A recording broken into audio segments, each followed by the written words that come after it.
Winning the lottery is a quick fix to many of life's problems. At least that's what people like to think. In reality, a sudden influx of cash brings with it a whole host of headaches, from jealous rivalries to backstabbing relatives and more. In some cases, the negatives far outweigh the positives.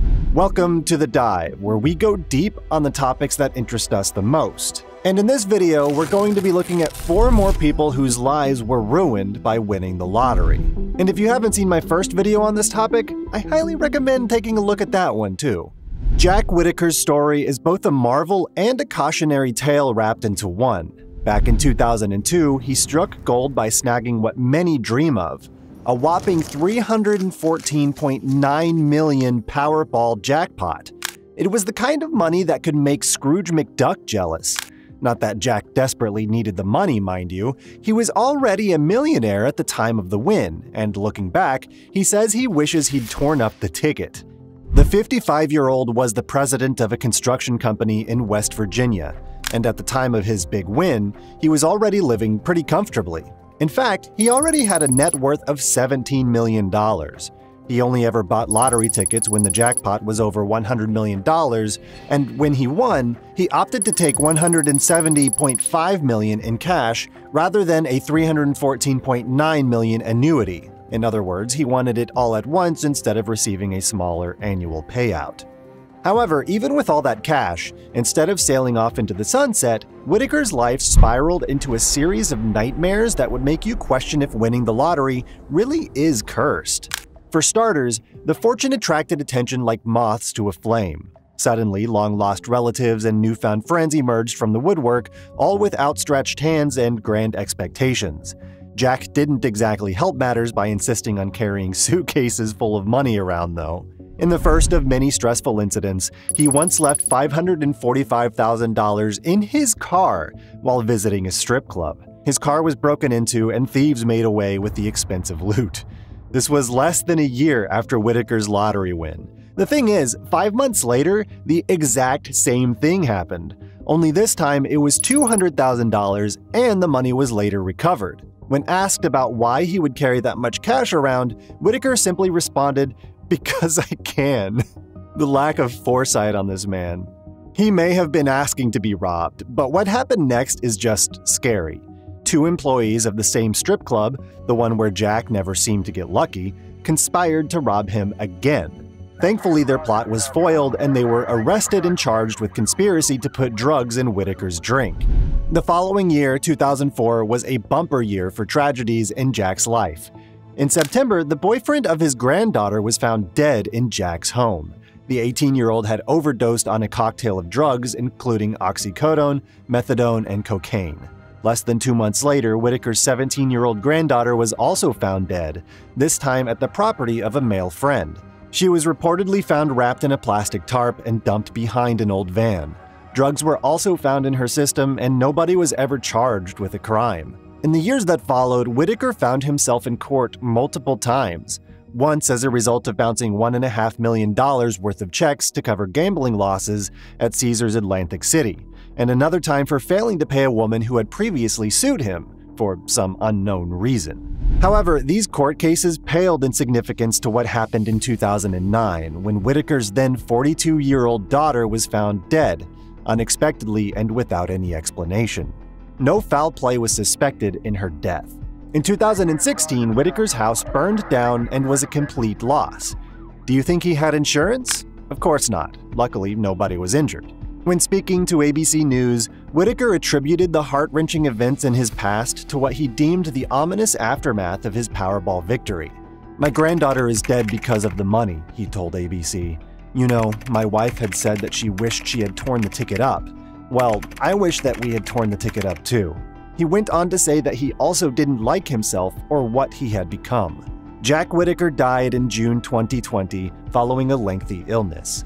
Some good did manage to come from his wealth, though, as he donated 10% of it to Christian charities and established the Jack Whittaker Foundation, a nonprofit that gives food and clothing to low-income families in West Virginia. He also bought the manager of the deli store where he bought his ticket a home worth over $120,000, a new Jeep Grand Cherokee, and gave him a check for $44,000. Oh, and one time, He went around the neighborhood throwing cash out of his brand new Lamborghini, Jesse Pinkman style. Rest in peace, Jack Whittaker. This next case study comes from the UK and proves that having enough money to live comfortably is no guarantee that you actually will. In 2005, Roger and Laura Griffiths could not believe their luck when they won £1.8 million, which is around 2.2 million USD, through the UK National Lottery. Suddenly, they found themselves thrust into a world where champagne flowed like waterfalls and the possibilities seemed endless. They were only in their early 30s after all, and now they both had time and money on their side. Of course, they chose to live the high life for a short while.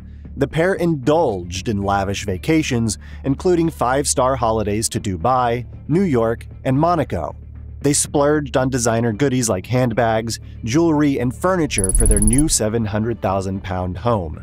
Plus, they did things they thought they'd only ever dream of, like getting the band back together that Roger played with at university and recording an album, which cost £25,000. The couple made some savvy investments too, or so they thought. In addition to their own home, they bought 2 other properties, invested in the stock market, and spent £200,000 setting up their own business, a beauty salon. We were told not to put all our eggs in one basket, so we decided to invest in property and business, Laura told the Daily Mail newspaper. We thought we were doing everything right.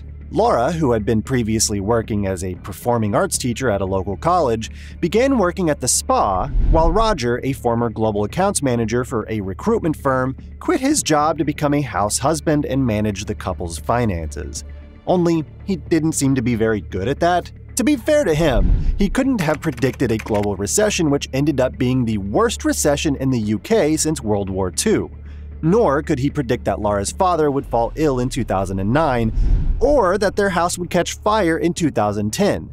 They were also uninsured and had to pay for temporary accommodation for 7 months while the house was being repaired. Insure your homes properly, people, even if you're rich. Anyway, 2 months after the couple were able to move back in, Laura discovered some dodgy emails involving another woman on Roger's phone. He denies ever having an affair, but it was the straw that broke the camel's back.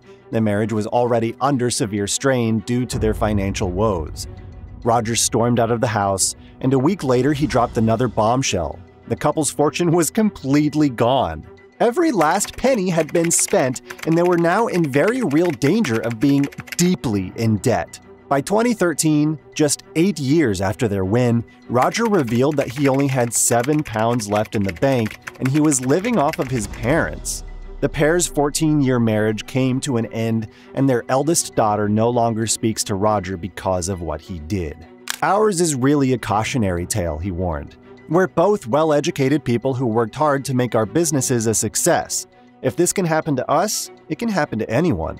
Meanwhile, Laura says that winning the lottery is not all it's cracked up to be, and that she feels like Dorothy in The Wizard of Oz when she pulls the curtain away and discovers the world isn't magical at all, and that the wizard is just some stupid bloke.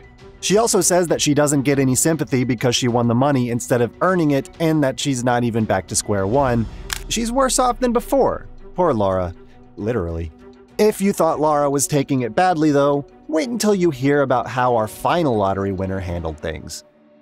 Billy Bob Harrell Jr. was a God-fearing man from Texas who struggled to hold down entry-level jobs and provide for his wife and 3 kids.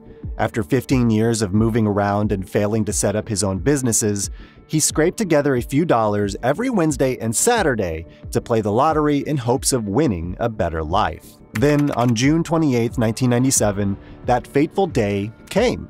Billy Bob won an incredible $31 million in the Lotto Texas jackpot. Upon collecting his check, the relief he felt was obvious. "I wasn't going to give up," he said. "Everyone kept telling me it would get better. I didn't realize it would get this much better." Clearly elated, Harrell Jr. immediately quit his job at Home Depot. He opted to receive his lottery money in 25 yearly installments of $1.24 million, and with his first payment, he really went to town. A town in Hawaii, actually, where he took his family on vacation. He also bought several houses and cars for friends and family, donated tens of thousands of dollars to his local church, and bought 480 turkeys to help feed the poor. That is a lot of turkey, but it seems like he was a nice guy. Unfortunately, as we all know, in this money-hungry world, nice guys are easily taken advantage of.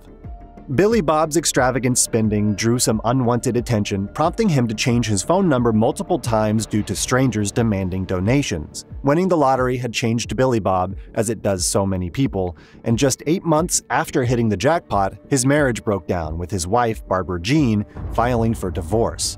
Of course, this meant she would take half of his winnings out the door with her. Nevertheless, Billy Bob focused his attention on wooing a younger lady, spending far too much on lavish gifts like a car and jewelry. Due to his excessive spending, he quickly got into financial trouble, and in order to try to get out of it, he struck a terrible deal with a company called Stone Street Capital. They would give him a lump sum of $2.25 million in exchange for collecting 10 of his yearly payments, meaning in total, they would collect $6 million of his winnings. I don't know about you, but that sounds extremely illegal to me. Do companies like this really exist in the United States? Anyway, shortly after this agreement, Billy Bob attempted to reconcile with his wife, but to no avail. Then, on May 22, 1999, just 1 year and 8 months after his lottery win, he made the decision to end his own life by way of a self-inflicted gunshot wound. Harold Jr.'s family refused to believe he could have done such a thing, though it was clear that Billy Bob was unhappy with his life. He had recently confided in his financial advisor, telling him that winning the lottery was the worst thing that had ever happened to him. He also left numerous tragic notes behind for his family, one which was addressed to his ex-wife that read, "I didn't want this. I just wanted you." That's absolutely heartbreaking, and you can't help but feel sorry for yet another victim of the lottery. His story and the others serve as a haunting reminder that sudden wealth can be a double-edged sword, cutting through dreams as easily as it promises to fulfill them. They also highlight the importance of not just managing money, but also managing the emotional and mental toll that such a drastic change in circumstances can bring. And there you have it. Those were 4 people whose lottery winnings ended up destroying, and in one case ending, their lives. If you enjoyed this video, make sure you check out some of the other videos on this channel, and please consider subscribing for more. A like and a comment would also be very appreciated. It's completely free, and it'll probably bring you more joy than buying a lottery ticket ever will. That's all for now, though. Thanks for watching, and until next time, if you happen to win the lottery, try not to blow it all in one place.